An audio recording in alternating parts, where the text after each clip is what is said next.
Hi, everyone. Welcome to our 2025 Directors Closeup Spirit Awards edition. I am Maria Raquel Bossi, Senior Director of Education and International Programs at Film Independent. Before we start, I want to take a moment to thank all the partners that make Film Independent's important work possible. Thank you to this year's incredible supporters of the Directors Closeup, the Directors Guild of America, IMDb Pro, and SAG Indie.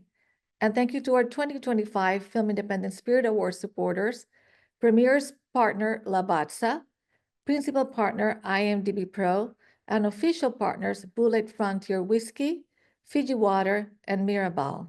We so appreciate your support of the independent film community. Tonight, we continue our series with the best new non-scripted documentary series nominees this year. I really can't wait to hear about their journeys making some of the most compelling stories this year, for real. So here with us are Lauren Greenfield of Social Studies. Lauren, there you are. Hey. Great to see you. Welcome. Next up, we have David Gauvey Herbert and Lance Oppenheim of Faire. Hey, how's it going? Hey. Welcome both. Next up, we have Pagan Harleman, a photographer. There you are. Welcome. Next up, we have Justin Simien of Hollywood Black. Hello, Justin. Great to see you. And last but not least, we have Johanna Woolford Gibbon. She's from the film Erased, World War II's Heroes of Color. Welcome you all. And congratulations, and thank you for sharing your experience with us today. Tonight, panel is being moderated by documentary filmmaker and a good friend of Film Independent, PJ Raval. He's the director of Who We Become and Call Her Ganda. So thank you so much, PJ, for doing these for us this year. I hope you enjoy it, and just take it away.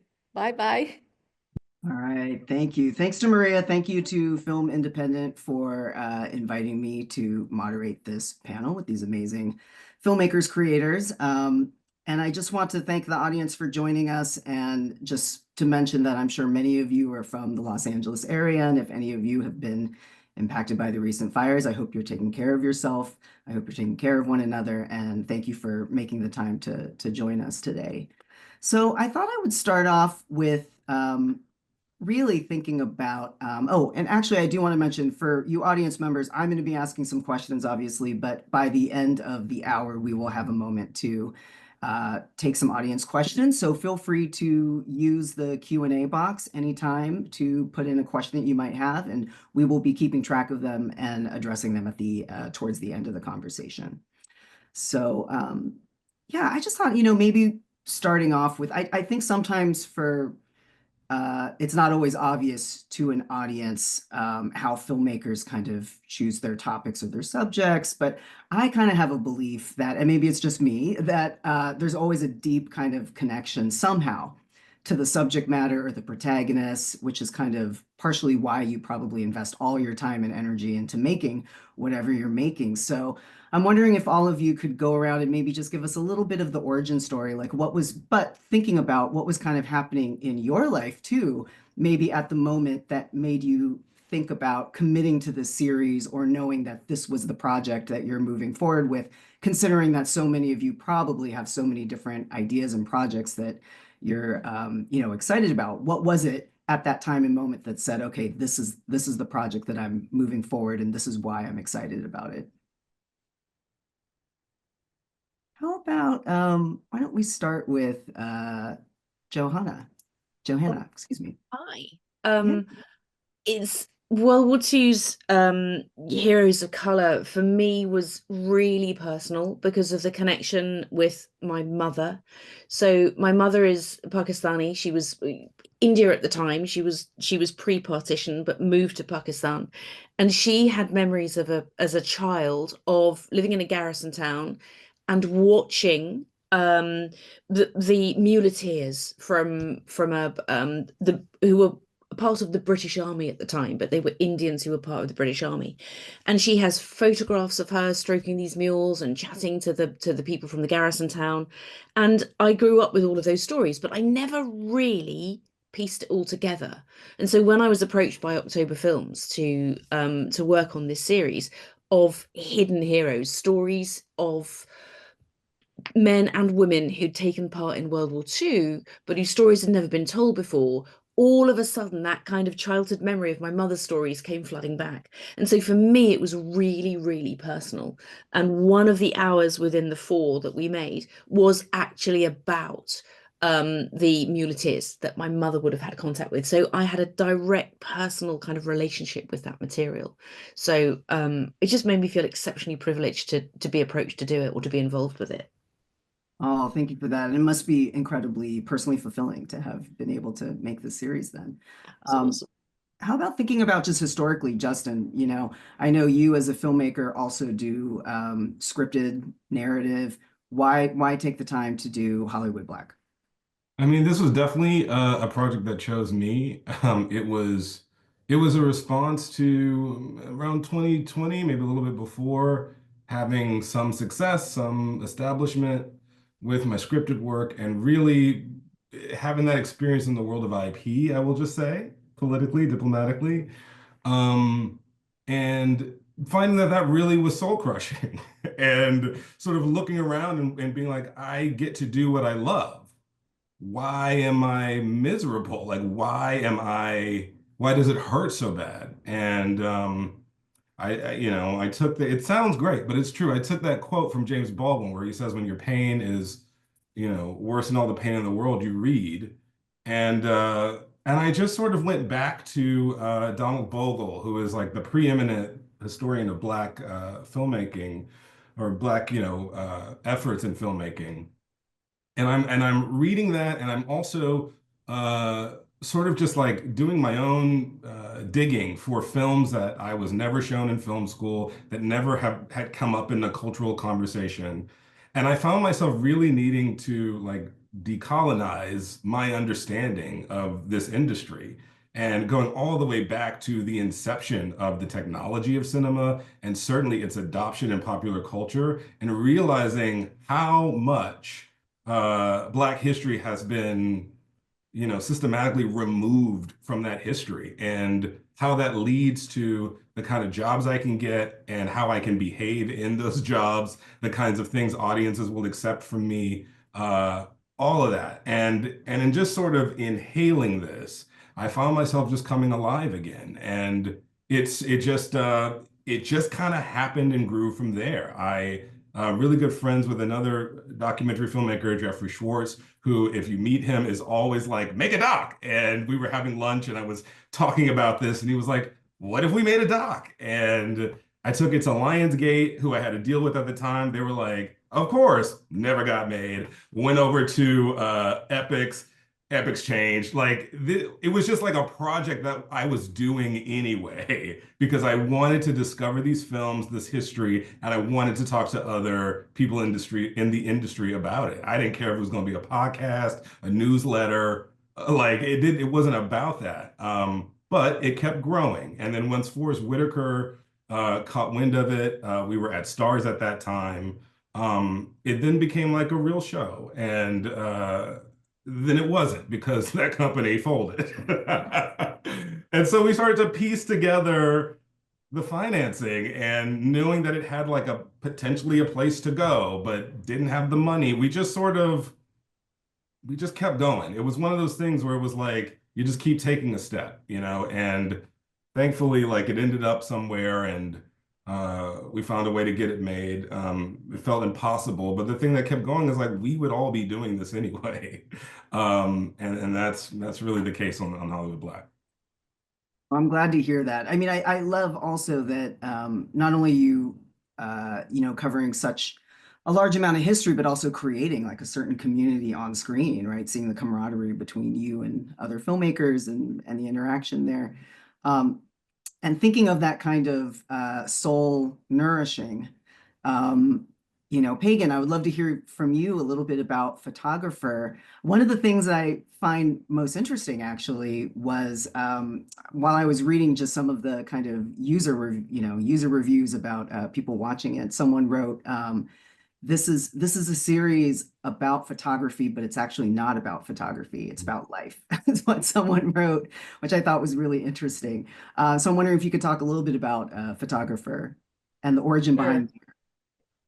Yeah, I tell people it's not about f-stops or exposure. I love Justin's story and Johanna's of how they came to the material. I was coming off of First Wave, so I had been filming with crew during the pandemic in New York, and it was really intense. And that was after doing some series on human smuggling and the opioid epidemic, so just really heavy. And I had been talking with Jimmy and Chai, and we were still in pandemic times, and Jimmy is a photographer as well, and every year they would go to the Nat Geo like yearly photographer meetings. And Chai, who has a great eye for casting, was always like, these people are fascinating. Their journeys to photography are fascinating. So they had wanted to do it for a long time, and they had a deal at Nat Geo, and so they got an agreement to do one, which was the pilot that with their friends, Paul Nicklin and Christina Mittermeier, who are also a couple. And so it really, we say it's not, the camera's a portal to discovering the world, and we followed 7 different photographers, and each of them really had such a unique way of relating to the world. So it was more about how to use the camera to make your life an adventure and to connect more with the world around you. Like everybody, I went to NYU grad film, so have I used the camera? Yes, but it was more, for me, it was an amazing series. We also had a different director, and they're mostly doc directors on every episode. So actually, Sam Pollard, who I think was a consultant for Johanna's series, he said, I learned so much on that series, which that's a high compliment. But we had all these different doc directors, Marshall Curry and Sam and Christy Jacobson, and all these different photographers. So it was an amazing opportunity to take really skilled documentarians and match them with these image makers. And then we filmed all over the world. So like my episode, I went to Iceland and Bangladesh, Ghana. We were incredibly lucky. But yeah, it's more about using the camera as a way to connect with the world around you, is the way I like to put it. Thank you for that. Thinking about using the camera, I would love to turn towards Lauren and social studies, because the camera is so many different things, right? In your series, including self-documentation, including social media feeds, all of these things. I would love to hear a little bit about social studies, specifically where kind of this idea came about and how you started kind of moving it into making it a series. Yeah, thank you. Well, first of all, I have a connection to what Pagan was just saying, in that I started as a National Geographic intern. So I always went to that seminar every year. And at that time, it was like not a very hospitable place for women, as Christina talked about in yours. And I did a big story, which was kind of a huge thing for me. And then it got killed, and then National Geographic felt bad, so they funded my early work on kids in LA, which was in the 90s, which is really the origin story of social studies. So I grew up in LA. I felt like I wanted to go back to my own culture and document it. I had been kind of photographing in other cultures, and I felt like I needed to kind of take an anthropological eye to our own culture. So I did this work called Fast Forward, growing up in the shadow of Hollywood in the 90s, about teenagers in LA. And what I was finding was how they were affected by the culture of materialism, cult of celebrity, importance of image. Cut to, and that was when I was first starting out, cut to, I'm the mother of 2 teenagers, 14 and 20. And when I first did Fast Forward, I was really looking at the influence of media, which at that time was like movies and music and TV. And MTV, and seeing how impacted my own kids were by this new media, social media, made me want to go back. And the first time I had gone as a photographer, and I had since become a filmmaker, and I saw this also huge generation gap between my 14-year-old and my 20-year-old. My 20-year-old just kind of went on social media at times. My 14-year-old, constant battles about screen time, addiction that neither of us could kind of stop, constant fights. So I wanted to go back to kind of the scene that I had documented, but I wanted to do it in a different way. And I wanted to really look at how young people were impacted by social media. So I designed a kind of social experiment where we started right after COVID. So it was kind of the perfect time because kids had been on screens like 10, 12 hours a day and had so much social anxiety going back into school.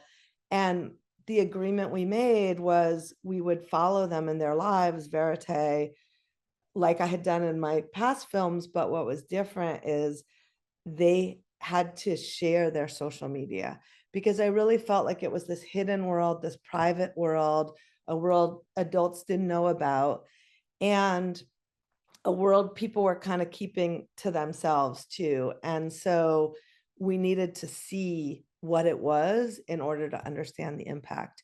So we filmed in a cohort of about 12 kids from very diverse communities around LA, looking at kind of a 360 of how they were affected by social media. From it ended up being about bullying and eating disorders and comparison and sex ed and suicidal ideation. And in a weird way, it brought together all the themes of my past work, but everything was just so much more amplified in a kind of mental health crisis that kids were going through. And you brought up the image. I tried to kind of layer on top. So the social media in the show is layered on top of the live action, because I really felt like this is our experience. We're multitasking, we're living in dual lives. Sometimes what's on screen shows the lie of what's in person. Sometimes it shows the presentation. And so there's kind of like different perspectives. There's the social media, which is presentational. There's the interview, which is very truth-telling. And then there's these group discussions, which were not part of my design in the beginning, but I found that kids really wanted to talk to other kids about these issues in a place that they felt was honest and where they could be vulnerable. And for the first time, a lot of the kids were realizing that they weren't alone in what they were going through. So all of these perspectives kind of come together in the series, which was just a complete puzzle, because we filmed for a year, I cut for 2 years, and really wanted to leave nothing on the floor in terms of the themes that I really saw affecting the kids.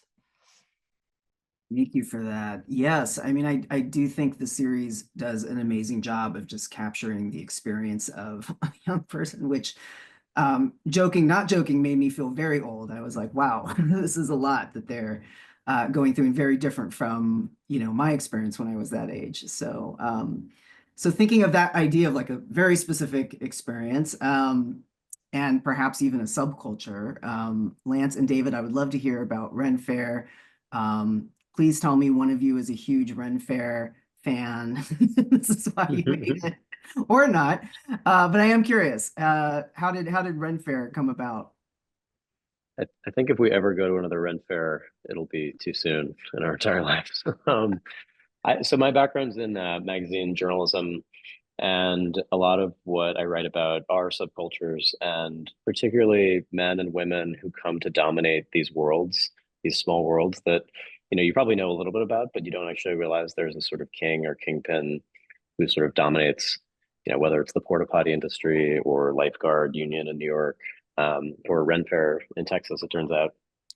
And I love when the story and the setting of the story are like in conversation with each other. And so literally like a King Lear plot set in a Renaissance fair.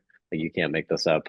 And in fact, as we were researching it, the researcher that I was working with at the time, Abby, who helped me develop this, like, we kept pinching ourselves, thinking like, this can't possibly be a real story. And if anyone has seen Ren Fair, the way Lance shot it, like, you think, oh, this must be like partially fictionalized or made up. In fact, none of this is made up. It's like, shot for shot, exactly what happened down there. But so I thought about writing an article about it. And if I had done that, it would have focused on the last 50 years of the fair.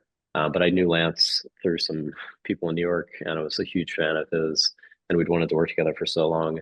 And like, the moment I thought about this project and the Lance treatment of it, I got really excited, and we were just super lucky that it all came together. And Lance, what made you say yes to this project? Like, what drew you into the world of Renaissance fairs? Well, I guess piggybacking off of what David was saying, I just thought it was all fake. And I needed to make sure, first off, it was real, because it seemed like such a like a documentary heaven, an idea that of kind of almost like a real life Noah Cross, from Chinatown, but he happens to be running a Renaissance fair. And not only is he the owner of this business, but the business has gotten so big that he's created a city around the business, and he is the mayor of the city and functionally is a king, and people treat him as a king. And because it's such a small world there, his life and everyone who works for him, it feels extremely feudal. And so when we went down there and we learned that this was all too real, I just was like, oh my God, I think I guess we'll spend 100 and so some odd days just shooting this thing. And, it's great to be here. And I love so many of everyone's films. And Lauren, I was always inspired, like, as just in college before then, by the Fast Forward series, the picture of the woman with the nose job who was sitting on the bench. And I always was thinking, like, how do you photograph something really empathetically, even if you're kind of an outsider to the world? How do you inhabit it with even if there is some distance? How do you get to know the people in the stories, let them trust you and you trust them, and collaboratively, make images? And I felt, going back to your original question, just I'm always really interested, I guess, in purpose, and so it sounds like so many of you are as well. The idea of why we're here on this planet, and what are we supposed to be doing with our time. And inevitably, I find as I work on these projects, it's like all encompassing, and it takes up my entire life. And so I think I'm constantly interested in people who are just searching for purpose and hoping they found the right answer to that question. I think this story really, I guess it's kind of about that. It's about power and proximity to power and what you do for power. And then I think in turn, because it ended up becoming this sort of King Lear tragedy, or in a sort of way, I thought I thought it was a comedy, and it turned out to be a tragedy. It kind of started having all these weird reverberations with what was going on culturally, just when Joe Biden was president, and just looking around at all of these businesses, and kind of it almost felt like it felt like a gerontocracy that we were a part of, and there was something going on in the water, that this story wasn't just specific to this one subculture. It felt like it was almost like a portrait of like an American empire in decline, in miniature or something like that. So anyway, that's a long story short, but I found a lot of myself, and I found a lot of things. And as the documentary kept growing and becoming something else, I just kept wanting to put as much of myself and my own experiences and interests into it. And that's where we got to. I mean, you're talking about the cultural landscape that it was, created in, but it is true. The Ren Fair series is such a microcosm, right, or example of things that are happening in just the world, right, and in our current country, and the way that power, right, really this idea of consolidated power, right, in someone who has that power and will not give up that power, right? I'd love to ask all of you, just thinking about this being an episodic, or an unscripted series, right? There's an incredible amount of story and in some cases history that you're telling. I'd love to hear from you about how did you decide what was the best way to tell this story, whether that be through choosing certain protagonists or casting certain protagonists, or even the way that you maybe structure the episodes according to what historical event. Like, how did you actually start approaching this into a series format, for instance? Should anybody jump in? Yeah, anybody who wants to jump in. Well, I had never done a series before, so it was a kind of a huge challenge. I directed the whole, like the 5 episodes, so I had no idea kind of what I was taking on. It was like a 5-hour movie, but it couldn't be a 5-hour movie because each one needed to have like a beginning, middle, and end. So I structured it chronologically over the year, but then I also had each one be thematic. And so like the first one was bullying, and the second one was race and class and body image, and then the third one was eating disorders, and the fourth one, which is the one that's on the Film Independent site, is about sex ed and sexual assault. And then the fifth was like the end. It was like suicidal ideation and deletion, but also culmination and kind of the way the kids get through it.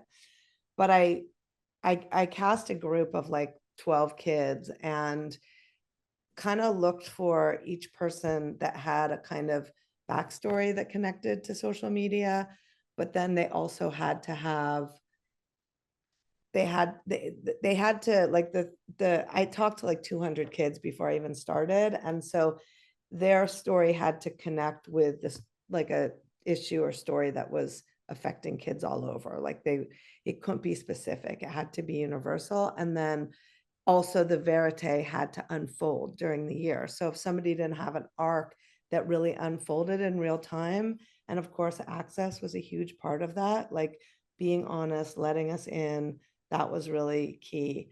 And then we ended up doing these discussions, and that also was kind of like the through line through it.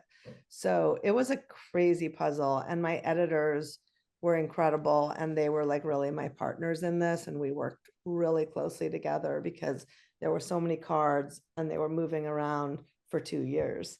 So it was like really exciting though, because just going back to my National Geographic days, I always looked for ways to spend time in the field, and photography changed where people were not funding time in the field. And that was kind of why I went to filmmaking. And the thing that a series gave me, as opposed to a feature, was time in the field and allowing me to also work with a group of characters instead of just 1 or 2 or 3 or 4. And I felt like that's really what I needed for this subject, and also to capture the diversity of stories. And the kids are very diverse socioeconomically, but they're also diverse in terms of their relationship to social media. So it was really interesting to not just have an arc in each episode, but to have an arc over the 5 episodes. Justin, how about you thinking about, adapting a book into a series? Like, how did you decide to translate that into a script, an unscripted series? Well, as I imagine everyone here knows, I mean, so much of it is like not a decision you make. It's more like a response to the resources you have. And I mean, we are telling a story that starts, at the turn of the last century and goes all the way till today. And every single subject could by themselves be enough for an entire series. So some of it was like, waiting to see how much money we had at the end of the day to figure out how many episodes we were going to be able, because if we had so many permutations, it was like, this is what a 10 episode version of it, good luck, nice try. This is what 6 looks like. This is what, and so we were trying to figure that out while also, conducting interviews where we could, tracking down filmmakers, tracking down experts, and also waiting to see what just comes up in these conversations. And it just so happens that like a pattern began to form of, um, yeah, just to put it bluntly, the American cinema industry building something on top of the contributions of Black people, something that we had come up with or popularized. And then because they had figured out how to make money out of it, they disenfranchised the Black people who had invented it. So they would have to then go and reinvent something else. And then that was the new thing. And we saw that happening over and over and over again, starting with Birth of a Nation, which everybody knows it's, racist and but heralded as like the first major feature film. But what was interesting to us is that independent film actually starts in the aftermath of that movie because Black people were being lynched across the country. The president is hailing this film as a masterpiece and truth written in lightning. And so Oscar Micheaux goes, well, we have to do something about that. And he went door to door and raised the funds and made, literally created an independent Black cinema scene. And then that was co-opted. And it literally, we could see it like it was happening kind of like clockwork, every couple decades or so. And so we tried a bunch of different permutations in the edit, but that was like the grounding principle. This is a story about a group of people who, apocalypse after apocalypse, figure out a way to reinvent it and do something better. That was the mission. And frankly, and I hate to say this because this unfortunately was my experience on Dear White People, but we're looking ahead and we're seeing what's coming. We wanted to have something that told the truth about the situation, but frankly was hopeful and maybe even stealing and sobering for, a future where this thing is out there, and yet another apocalypse. And I hate to say it, but I think we might be there. So, this is certainly what made me feel better as I went through the history, because you can say like defeats are the thing that you see over and over again, but the resilience is what I see, and the innovation in response to crisis. So that was our organizing principle, and that plus the money we had, the resources we had, the interviews we could get, that sort of helped us find it. About Pagan, I'd love to hear a little bit about photographers, since each of your episodes focuses on a different photographer or set of photographers. Like, how did that process go about thinking about which ones and how that would kind of be structured? Well, so last 10 years, I've mostly focused on ensemble documentary verite. So I had come from sort of shooting more like Lauren's talking about, where I'd shoot for a year with some characters, and you'd hope documentary gods would visit you and you'd find it in the edit. That's kind of what I'm mostly used to. I love verite, but on this one,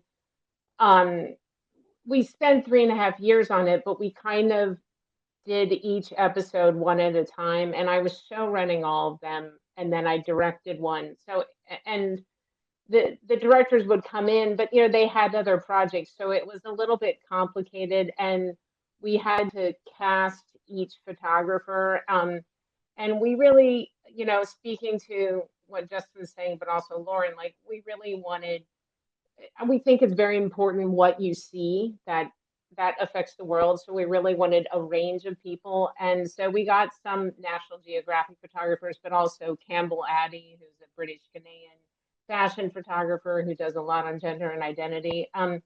So it was like, I would get one going, and then I would be casting the next, and then I would have to go to the photographer and pitch to them and tell them what I was going to do. We shot for like only about 40 days, but we edited for like a year on each one, or almost 9 months. Like they were long edits because we were interweaving. I should explain, each photographer had like a mission or a project they were doing. And that was just to get verite and to be able to see them working. And then that was interwoven with their backstory and their work. And that sounds kind of easy, and you could have done it in a cookie cutter way, but we tried to really bring art to it and really interweave their personal life. And so like in the pilot episode with Paul and Christina, which I think is really beautiful, we had to, they're traveling around the world trying to save the world's oceans. So they had gone to the Bahamas and they were trying to stop big oil from drilling there. So great, great. They're like a couple on a boat in love trying to save the world. Perfect. So we go down there with them and we film that for about 2 weeks, and that's great. But then we needed to tell Paul's backstory of how he became a photographer, Christina's backstory, growing up in Mexico, being told, don't become a photographer. You're a woman, get married, and she fought against it, and then had kids, but came to photography later in life. And then they met and they fell in love, and then they started their project together. So it was like 4 different threads that we had to weave. And then they had done 14 National Geographic expeditions around the world. So we had hundreds of hours of their footage, thousands of images. And so, this is the great part, like figuring out how to make it all work seamlessly was kind of a journey. But once we did the first, we felt like we knew the DNA, and each of the other ones sort of followed. And Johanna, with Erased, each of the 4 episodes clearly are looking at a different part of World War II, a different battle. So I'm wondering, in terms of the way that you structured the series, was it always clear to you that it was going to be specifically looking at these moments during World War II, or was it based off of what research you were uncovering in terms of these individuals? It was a really, really organic process, and it just leaning into what Justin was saying about you don't find the structure kind of finds you. So our overarching challenge was that there were over 8 million people of color who served on behalf of the Allied forces against fascism in World War II. And the challenge therefore was, we know we've got about 4 hours and we cannot tell the story of 8 million people in those 4 hours. So where can we concentrate the audience's mind so that we get maximum exposure to the audience? So that told us immediately that we needed to go for key battles that people would immediately tune into, but then at the same time think they knew the story of those battles, because they've always read the books, they've always seen the movies, and they think they know that story. And then to turn the lens and flip it on its head and reveal something entirely different about other people who were there whose stories had been erased. So it was about bringing the audience to the party, but we also wanted to tell an overarching story as well across the 4 hours. So we knew we needed to have key events that were at the beginning, the middle, and the end of World War II. Then on top of that, we have this kind of challenge of, how do you find stories of people whose history has been erased? So we then had the deep challenge of, okay, yes, let's center upon Dunkirk, for example, but how do you find those stories? So a lot of it was about unpicking certain individuals and then seeing where those stories ran. So we would go to Pakistan and to India and translate lots of things that were in, shipping records of journeys taken from Cairo to Delhi, and match with names of people that we knew were on the list of servicemen who'd arrived in France. And then you kind of work out where they were and what they were doing. And from that, you piece together 3 individual stories who would then tell you the whole battle from different perspectives. So from, a soldier on the ground through to his major. So it really was kind of like 3D chess within each story, and then to be able to lean across the arc so that we told as deep and as broad a story as we possibly could across the 4 hours. But inevitably, we ended up with 13 key people, and we tell the story of World War II through 13 key people. So we've missed out 7,900,000. So that was the frustration, but that was also the joy of being able to find these individuals. And being able to also, share oral history, right? Also just kind of the oral history of some of these subjects. Which was absolutely phenomenal to find individual diaries that they wrote, and they shouldn't have written them in their tanks on the front line, but they wrote them, and more than that, their relatives have held them safe and have kept those stories alive, even though no one was interested in them, even though other records were burned or destroyed. We've got tapes of people recorded just literally in the weeks after they served, and they were buried deep in archives or buried deep in someone's loft or basement. And the relatives had kept all that alive. So that social history, that some of them had never been heard before, certainly not outside the home. So we were really privileged to be able to tell the stories in that way. Now, Lance and David, I imagine as soon as you probably met King George, you just assume like all you have to do is probably follow this guy for a little bit of time and there's going to be some kind of story. But there's so much probably uncertainty around this character and what could happen here. So tell us a little bit about how you approached telling this story and maybe even the supporting cast or, the choice of doing the three episodes specifically. Yeah, when we got down there, we weren't even sure that he was going to talk to us. I mean, we didn't even really know how much he existed. There was sort of like a Willy Wonka aspect to his existence. And people thought that he was dead. They thought that he was senile. They thought that this and that. And then when we finally were granted an audience, and it did feel like we were sort of granted a regal audience, I think we shot for like 40 minutes with him for the sizzle. And we got back to New York and we're like, man, look, if that's the last time we shoot with him, I guess we'll have to try to make it work. Just with those 40 minutes. Of course, none of it. We had no idea that he would basically let us into his life. One of the one of Lance's incredible abilities that he has among many is this ability to win over sources. And he and George really bonded as artists. Like George is a very serious visual artist, and he does this amazing like sculptures on his property. And he, to the rest of the crew, to the rest of his staff, we were all just sort of like flies buzzing around him. But he saw Lance and he saw a real kindred spirit as an artist. And so they would confer and talk. And whenever we were, being threatened with being shut out of the Ren Fair and having our access shut down, Lance would send a very long letter or email or voicemail, sort of reassuring him of his artistic, bona fides and really getting him back on board. But yeah, the world, it was so vast. There's so many parts of it that we never even really got to show people in the show. Like you see the workers who live in this place called Toontown. It's like this shanty town on the edge of the festival. You see snippets of it in the show, but you could have a 5-season TV show just about these people's lives. We're living in these like trailers and shacks on the edge of both the edge of the festival and like sort of the edge of society.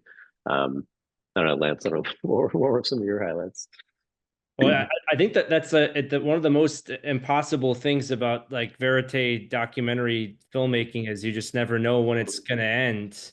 And I remember when we first shot a little bit, I was pretty amazed that there was sort of a dramatic engine that was unfolding in front of us. It was the question of, here's a person who's been running a business for a very long time. They don't want to run it anymore.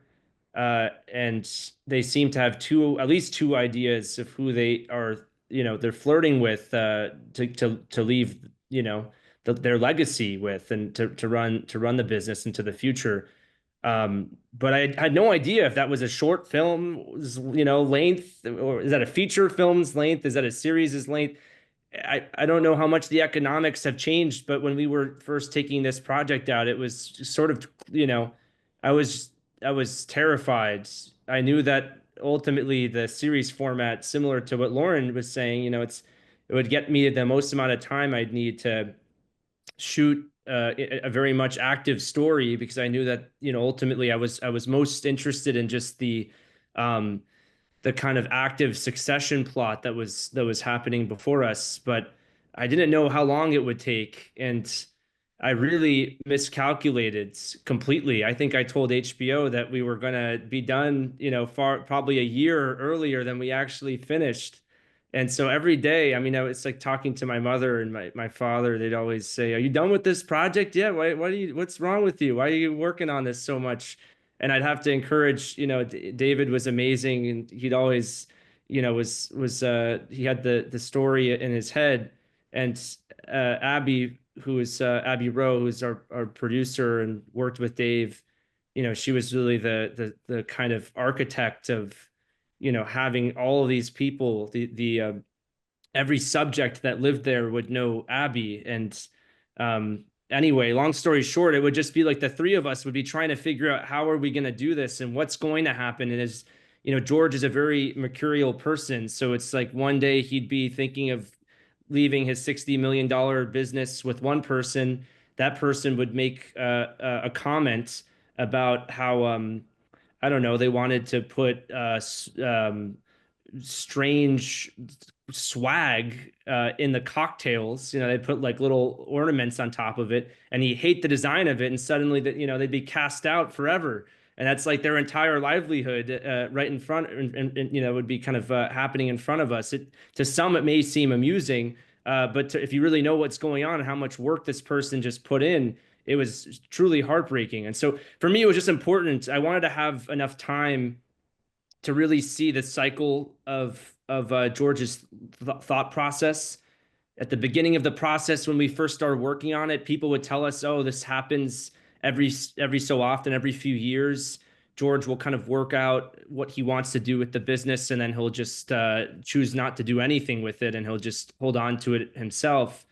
But I thought foolishly, just like everyone that was a part of the Ren Fair and hoping that they would be the chosen one to take it over, I thought that there would be someone that he would leave the festival to. And I was just as heartbroken as everyone else when it didn't happen. And I realized once we had sort of shot that out, that there was an ending to the story we set up. It's just the same ending that's been happening for over 4 decades. And there was power, I think, in that. But it took, you know, nearly 3 years and like 110 shoot days to figure that out. And a lot of different corners that we went down, a lot of different avenues that were totally wrong. I feel like I was, you know, I was swinging at a piñata and I had no idea where I was going. I'd fall down a flight of stairs, you know, every so often. I'd have to go back to everybody and say, "I know what I'm doing. Don't worry about it. Just a little bit more money, please. I promise I won't do anything bad with it. You'll be happy in the end." And I hope they're happy. I don't know. Well, I'm glad you stuck with it. And it seems like just because there's so much going on in this, environment, like I'm sure this could have been many, many seasons around different characters. I'd love to just turn a little bit towards, I know, yes, we're talking about the filmmaking, of course, but I would love to take a turn a little bit and think about some of the artistic choices that some of you have made, right? In the process of making these episodes and series, or even just conceiving them. If anybody wants to share anything in terms of thinking about how the filmmaking is elevating the story, right? And thinking about how the filmmaking is really showcasing some of the themes and topics that you're going into. Any artistic choices that you would like to share in terms of your intention behind some of these choices that you made? I actually just want to ask a question of the other filmmakers. I want to know when Lauren and Justin decided to put themselves in the project. Yeah, I wasn't planning on being in it, but I started doing discussions mostly for my own research, and I found that the young people like really wanted that. Like they had been in isolation, like feeling like they were the only one getting bullied or getting raped or dealing with an eating disorder or being addicted. And it was like so relieving, like they were seeing, like they felt so seen and were able to be so vulnerable with each other. And we did this thing in group where people would like do the silent clapping if they connected, and that allowed me to kind of show that these stories were universal. And it wasn't like, I feel like a lot of times in my work I'll depict some kind of subculture and people be like, "Oh, it's so extreme, you know, that's just LA, or that's just people who watch too much TV, or that's just people with eating disorders," or and I felt like we really needed to know it was all of the kids, but not in a way that was repetitious for the viewer. And so when I did the first group that we filmed, I just was like preparing my questions, and I was thinking like, could I put in a surrogate? Like, could I put in a therapist? And then I just realized like I had the questions and I needed to kind of like be that person. And it really helped my relationship with the kids, which is everything. And like trust was everything. Like people were so revealed such devastating things in this episode 4. It's about sex, and they talk about how they learn about sex, and they talked about how BDSM was the trend with teenagers. And like, I went home and asked my own teenagers, like, is this true? And they were like, yeah, but they had never had a way to tell me about that either. And in episode 4, actually, that's where the group with me in it has an arc, because Sophia tells the story about being raped by a kid at school. And another girl was like, I had an experience with the same boy. And it was like, it was like so unexpected. And the way they could support each other in that group, it just, I mean, even when I got in the edit, I was like, I did these groups. I don't know if it's going to be part of the film or not. But then I realized that was such an important part. And I just had to kind of be the person, you know, to be there. How Yeah, I about was pulled into it against my will for sure. I was like, definitely that was not the angle I was going for at all. But it just sort of felt like because we were covering so many people that I'm the closest thing to a protagonist in that I truly was searching for answers. Like, why does the industry work like this? This is insane. And you know, that sort of just, I just kept getting egged on by everybody else on the filmmaking team to put myself more in it. And to answer the other question, because I think this is really interesting, and I got to give a shout out to James Adolphus, who in his own right is an amazing documentary filmmaker. He shot Hollywood Black, and you know, if you see it, all the talking heads are in a black cinematic void, and as sophisticated and cool as we made that feel, it was because we couldn't afford to travel to all of our subjects. Like, it was not financially feasible. So the idea was to create a kind of set that we could replicate anywhere, but really try to make that feel like it was on purpose, and that the sort of blackness that all cinema fades in from was the setting, you know, for those interviews.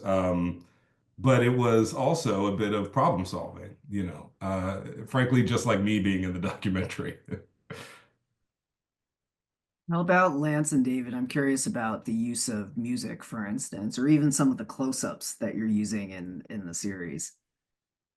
Yeah, well, you know, to me, I'm always trying to, I guess I get to know people very well, and then I try and simulate a certain subjectivity, you know, that they're emotionally experiencing, and a lot of that comes through these kind of, you know, it's not quite recreations because it's still verite. I wait, I watch things happen, and then I pick up shots during that moment, and then afterwards I pull them aside. I say, something's happening here that I think is really interesting. Can we shoot some stuff? Can we try something like this? And because of the universe, this being a Renaissance fair, and so many of the people who you know, this is work there, they're basically community theater actors. It felt like kind of the most honest way to make the movie, you know, which is to let them in on the process, you know, explain the kind of lens of the production, and, you know, without really withholding any information about what I was, you know, what my kind of thought process was. I'd leave, I'd come back, I'd show them sequences I'd cut together, and musically how I would be kind of trying to inhabit the subjectivity that they would be living in. And really just kind of, you know, what I would tell them is I want to make this feel like Kingdom of Heaven. You know, I want this to feel like a Ridley Scott movie. I want this to look like Barry Lyndon. I don't want any irony or detachment from the way that you're living your lives. I really want to, you know, present it as epic in a scope as you feel, you know, when you are performing. I don't want there to be any jokes about like, oh, this is a silly looking person. To me, that's like, if they're having fun, we should be having fun too. And so a lot of that kind of came down to that, just that, and I thought it was just such a great artistic challenge to try and simulate that sense of fantasy. And how do you know, bridge the gap between when they're performing on the you know, on the fairgrounds, which is this like massive, you know, 40-acre set almost, which we had complete access to, which is still mind-boggling. And then, you know, when they're in the kind of back offices and there's all this double dealing that's happening, because they're, even when I'm like just, you know, shooting in a very kind of observational way, there's still such a massive performance that's happening. That's sometimes just very strange and surreal. It's like what, you know, the camera is kind of constantly just, it's our presence, and the camera's presence was sort of sometimes like inviting an artifice, and then sometimes I felt like we were breaking through the artifice because it was letting loose maybe a truth, or like something that could have never been gotten through to without the performance. And with George, it was a completely different thing. I mean, he was someone who was, I guess you could call him a performer, because he loved having an audience to you know, tell his, you know, stories. I would always tell George, you know, I said, you know, you reminded me of Howard Hughes a little bit. You're kind of insane. You're an artist. I don't really understand. I don't think anyone really understands your thought process. You're a Renaissance person. You got all of these different things going on. And I want this to be sort of an outlet for you to talk about your many different fascinations.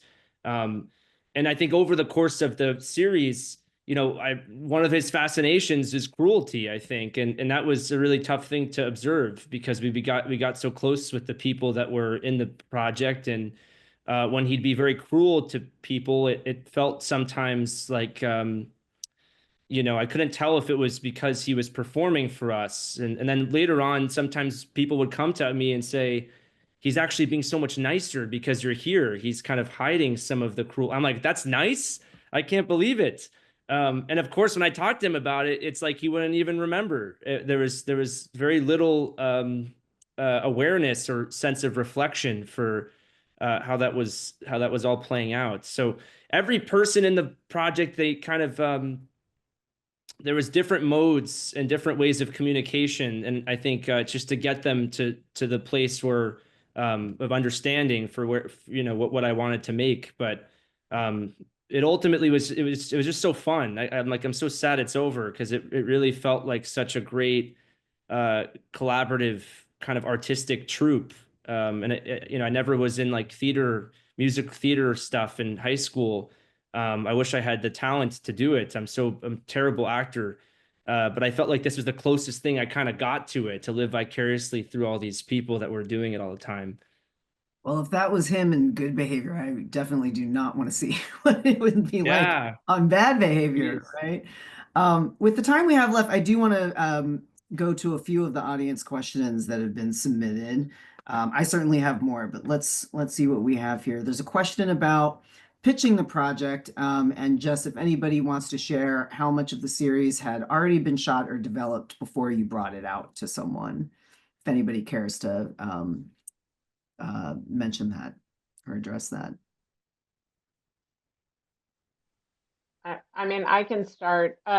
We hadn't shot anything when we pitched our project, but we were pitching it during what was still the heyday of prestige documentary in 2020, where like narratives couldn't shoot, and so we got a green light off of the deck, as people call it, and off of access. We had access to it, but I mean, access is key, and I'm sure that like with Faire and also with Lauren's amazing access, you know, so, but pitching keeps evolving. I'm sure other people would say this, like one of my series I did for Showtime, we pitched one sentence and we got a green light, you know, and now they want to see tape, but it kind of depends. So we had access and we had a deck, and people needed series at that point.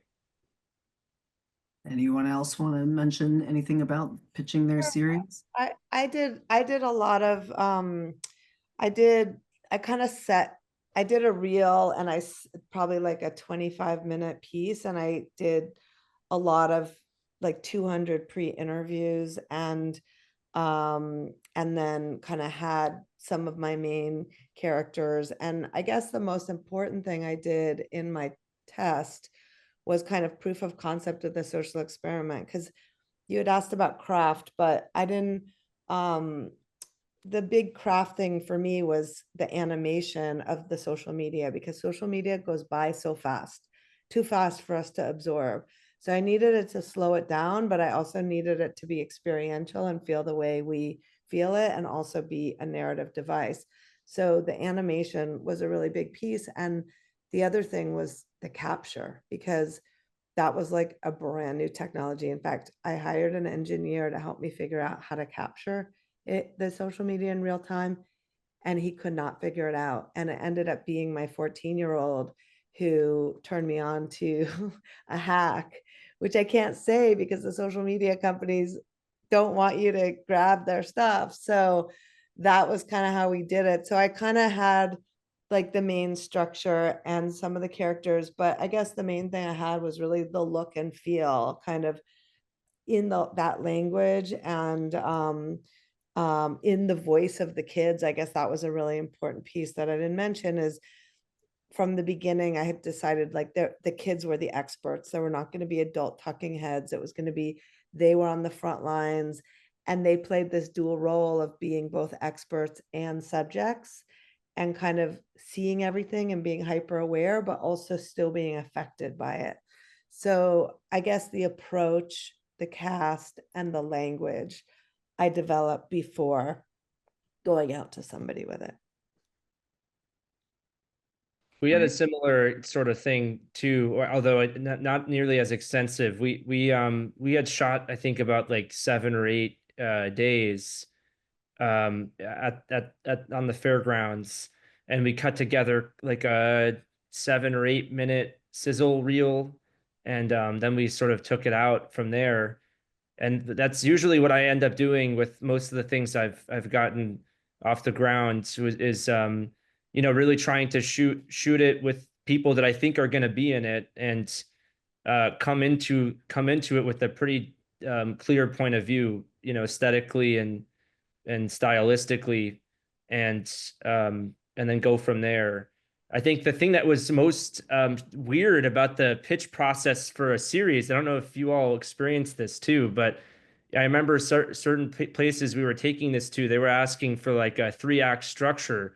And I was like, well, I don't have a magic ball. I don't know. It's like, you want me to make something up? I can if you want. And so a lot of times I'd be like, okay, well, maybe this is one path, this is the other path, this is the other path. And I think probably for the better, none of my like fictional ideas of what the story could have been, none of them worked out. And so I imagine being a financier of a documentary, it's painful, because it's like you're never gonna know what you get.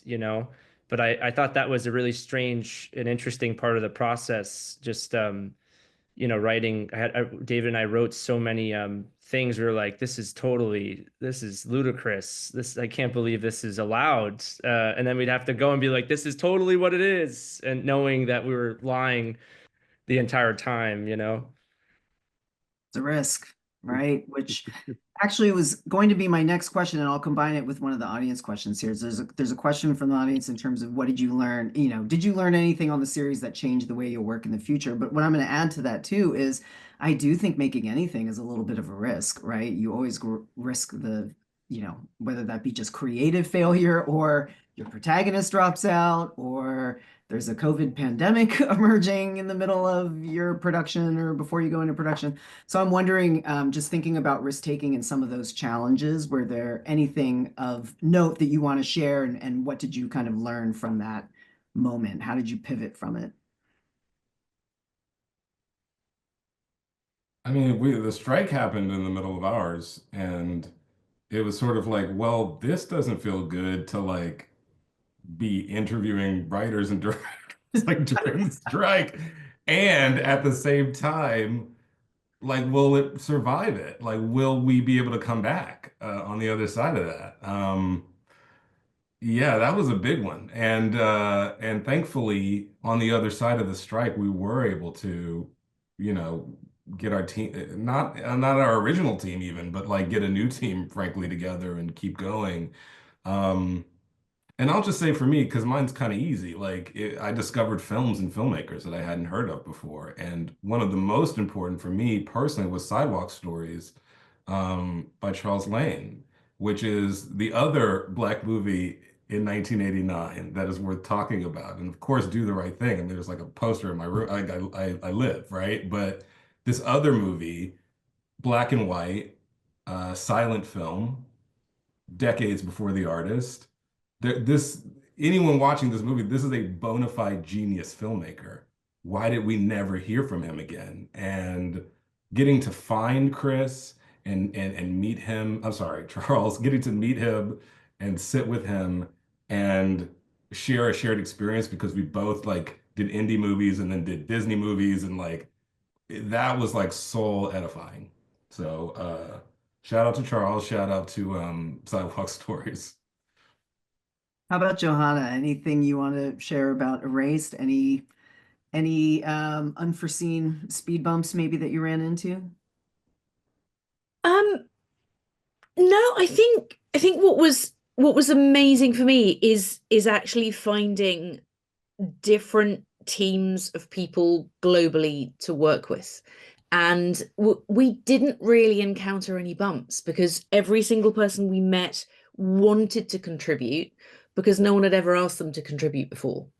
So that was the real joy and the pleasure for us, was being able to just reach out to people and to work with them and to get that kind of privileged access that we never would have got had we not used a really diverse, really rich, really broad team of all of the skills.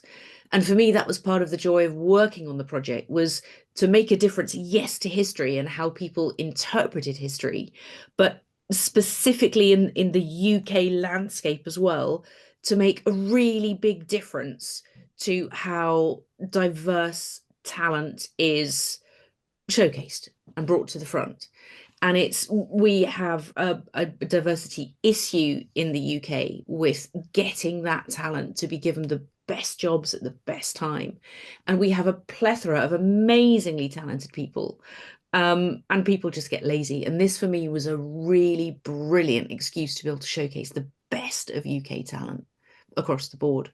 And it's been joyful, and I will work with those people for as long as I'm in the industry. And it was just a joy to work with people as talented as that.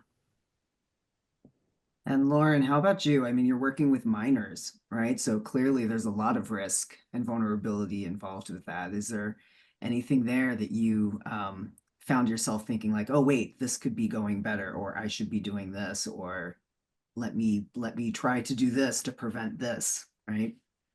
It was a process where part of the thing with the group was also being very conscious about their agency in the process, because they were sharing such vulnerable stuff, but it was important for them to also be a part of what we were doing. And we've also done that in the release of the project. Like, the kids have been coming with me and doing Q&As and meeting with other kids. And I think that was why they felt comfortable kind of sharing this stuff, is because they were concerned about the issue. But in terms of what I learned, there are two things, one positive and one which might be very depressing to the people on this Zoom. Is, I mean, the positive thing is there's this incredible moment of access with the iPhone.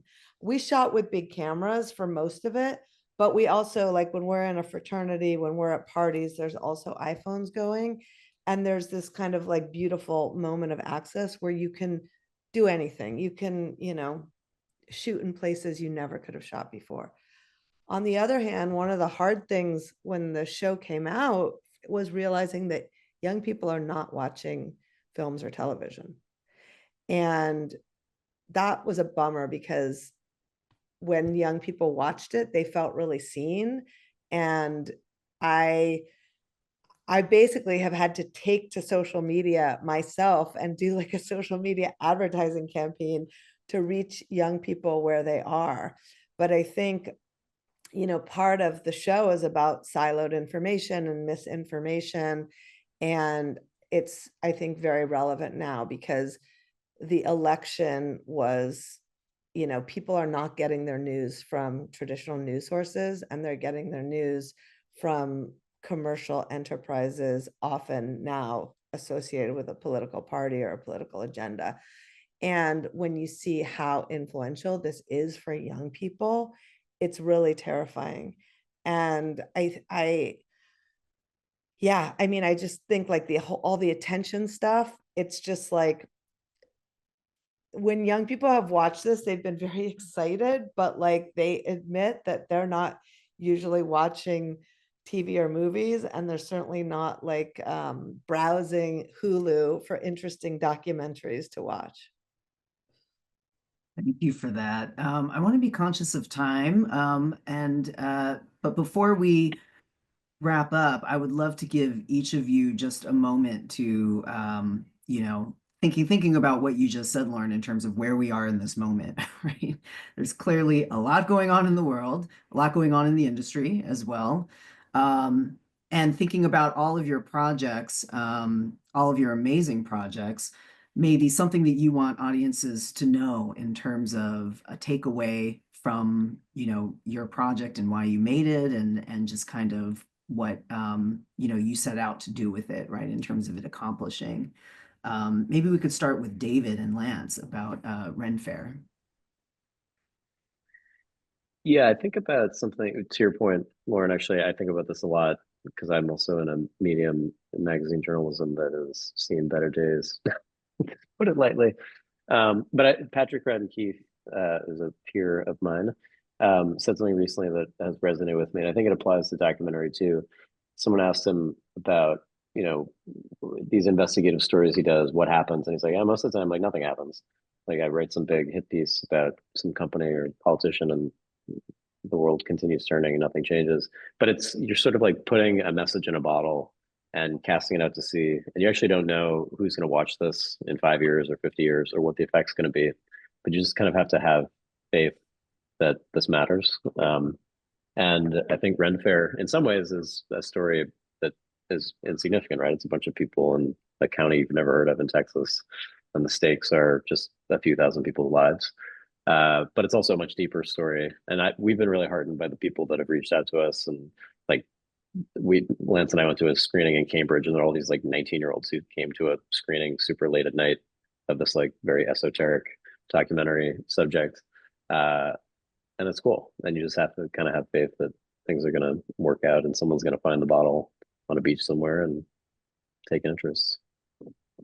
Yeah, I think it's selfishly too. I think it's always, in terms of your own experience when you make a film, you just gotta, it sounds so trite, but you gotta enjoy it. It's like, if you're fortunate enough to be able to make a movie in general, and convince someone of the resources, I find myself always I feel very fortunate to be able to do this professionally, but I also I find it every time an experience comes to an end, I feel I feel sad, because it was usually so fun and so stressful to have made it. And I feel mostly just sad I won't be able to spend the time with the people, not just my crew, but the people in the project, and the people in this, series, not just George. George is complicated, but Jeff Baldwin and Brandy Baldwin and Louis Migliaccio and Lauren Croft and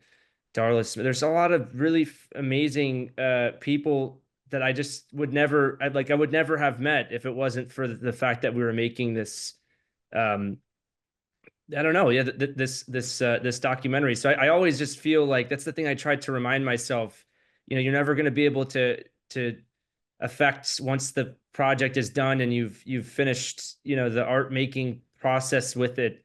It has some sort of life of its own, and you can try as much as you can. On Ren Faire, I tried to embrace as much, kind of guerrilla marketing tactics as possible. And HBO and Sarah and Lisa and Nancy there were so amazing to work with throughout the process, but especially in just marketing it and getting it out. But you still never can really figure out where that's going to go. So just focus on the things you can, and try and be happy, and try and make stuff that isn't, I think, too cynical or nihilistic, because it's like you look around every day and it's right in front of you. If you can make something that's a little bit makes you feel happy to be here, then do it. And yeah. Thank you for that. How about you, Pagan? With photographer, you're clearly looking at these photographers who are experiencing life, right, all around the world, and really looking at a lot of different things happening. What would you like audiences to know about, this series and kind of their takeaway from it that you would like them to have? Well, the photographer that I focused on, Dan Winters, he's primarily a portrait photographer. So most people have seen he did Helen Mirren, and he did Jodie Foster for the HBO project, all Ryan Murphy's art, a lot of famous images. He also photographs at NASA. But while I was interviewing his wife, because the story was very much about him and his wife and his family, and he's also bipolar, he would go in the other room and just watch trains. He loved trains. And then the sort of mission we were following him on is he was obsessed with this memory of a shipwreck from his youth. So we went to a shipwreck in Iceland, and then we went to this shipyard in Bangladesh, and he was chasing a childhood memory. But he was also in the middle of writing 5 books. He builds all his own sets. He paints everything. So he was so alive to the world around him. And at one point, I wanted him to draw one of the ships. And so he cleaned his desk, and there was like a piece of tape. And I said, hey, can I pick this up? We're going to shoot there. And he goes, that's my human hair project. And he was doing a whole book just on human hair. And he just showed me that, like, the outside can be as chaotic as it is, but like there is always something to engage with if you approach life from a place of discovery and curiosity. And like you have to fight the cynicism and find the joy in everything around you. And that's what all of the series is about, is finding something to engage with. And also all of your work. Like you got to find something to love. The cynicism will always be there. Find love. His portraits are so incredible. I love hearing that, because you do get a lot of joy from just seeing his portraits. Johanna, how about you? What would you like audiences to take away from learning these hidden stories, really, or forgotten stories? It's on that surface, it is definitely about righting the wrong of having a history that's been manipulated. But for me, it's more than that. For me, the whole series just reinforces something about the human spirit. And it's not necessarily just the human spirit and the bravery of the people who actually endured the war. But for me, what was most poignant is how their descendants, their families, have in extremis kept that candle burning and keep those diaries and the history, the personal history, they keep it alive. And in some cases, they've never shared it with anyone else before, but the spirit of their ancestors has been kept alive through it. And for me, that shows, against all of the adversity that they've faced, that there is that spark of human spirit that will overcome. And that was the strength that I got from those contributors that kind of gives me the strength to look at adversities that we all see around us now, and to know that somewhere out there someone is fighting for the truth and holding the truth dear. I think that's important these days when there are so many untruths, mistruths. Human spirit, perseverance. Totally. Lauren, what about social studies?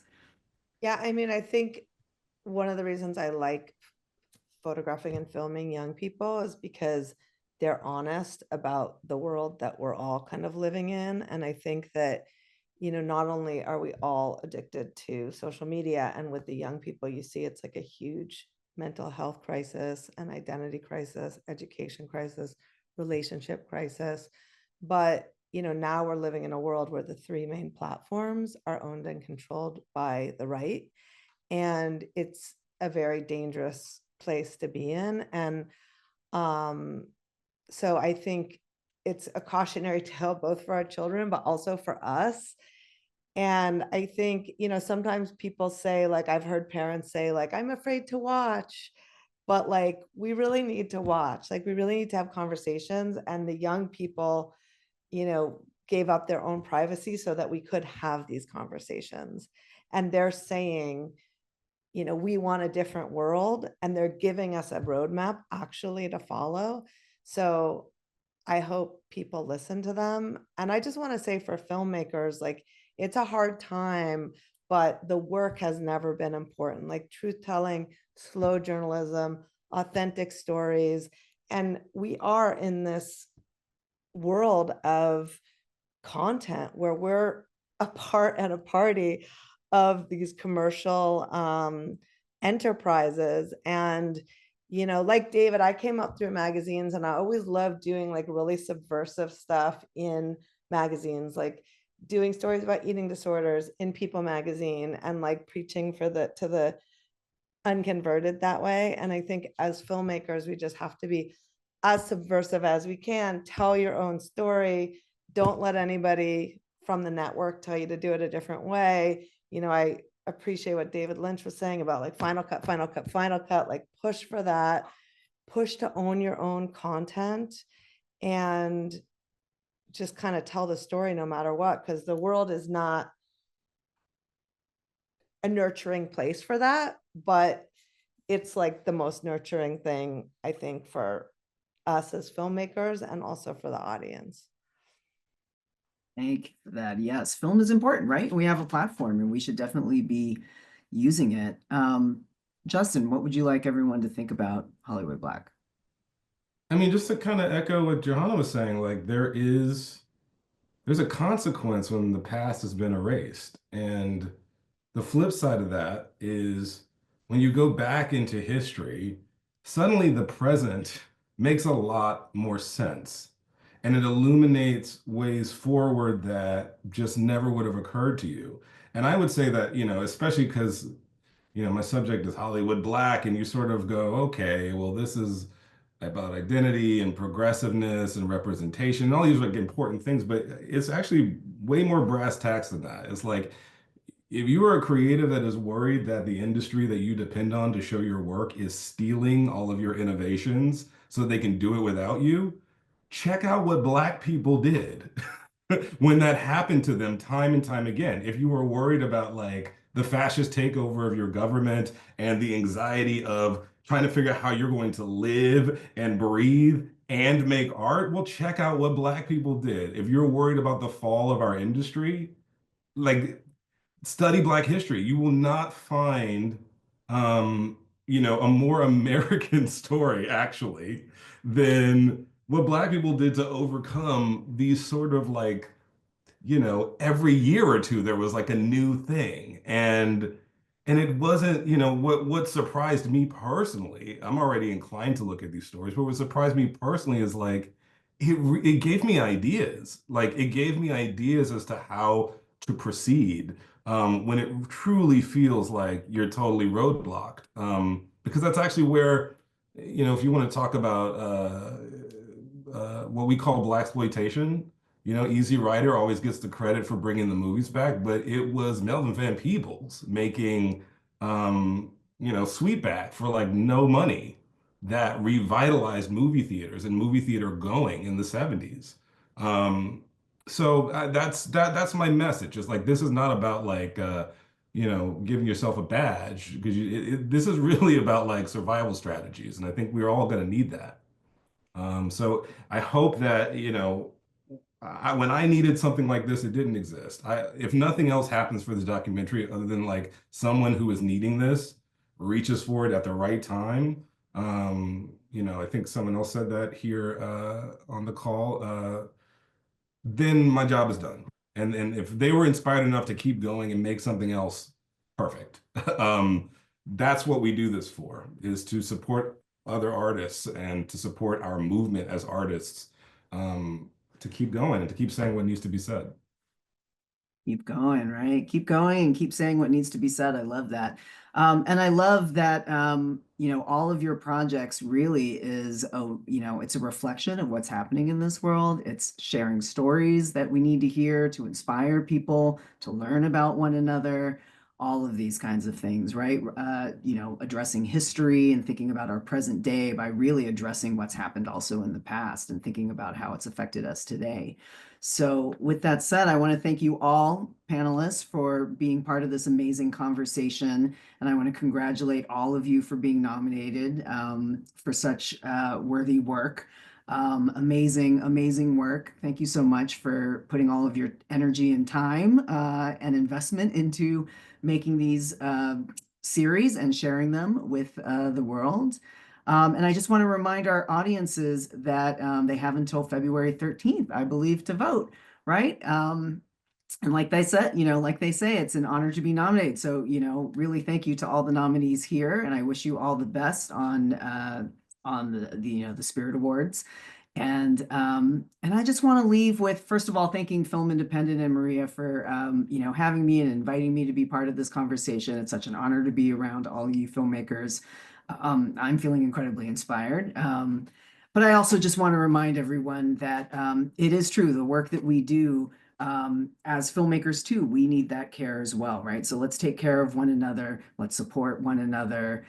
Let's make sure that, you know, we're supporting each other and getting our work out there, because all these stories are so important, right? And the world really needs to be hearing them right now. So thank you all. I hope you have a good evening. And for those of you, again, in the Los Angeles area, I hope you're taking care of yourselves. Lance, good luck you. with the baby. Oh, thank Good you. luck with the so much. baby. Yeah, luck. Tomorrow. Okay. Hope I Thank can you see so Bye. much. Lovely to meet everyone. Bye, guys.